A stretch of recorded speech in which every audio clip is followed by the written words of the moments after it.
আমার পরীক্ষার সময় কিছু স্মৃতিময় ঘটনা। কত তারিখ কি পরীক্ষা জানি না যাওয়ার পরেও পেপার দেওয়ার পর আজকে কত তারিখ রে,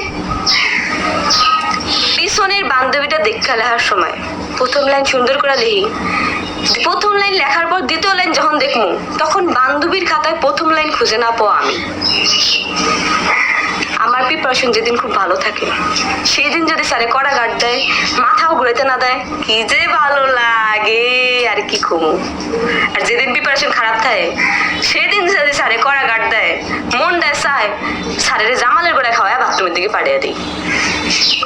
পরীক্ষার সময় যখন দেখি প্রশ্ন কমন পড়ে নাই তখন খালি মনে মনে কই স্যারে কখন মোবাইল টিপবো, স্যারে কখন মোবাইল টিপবো।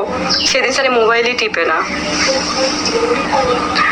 যখন আমি সব প্রশ্ন পারি, আমি আমার পাড়া প্রশ্নগুলো লিখি, লেখার সময় স্যারে আমার দিকে একটুও তাকায় না।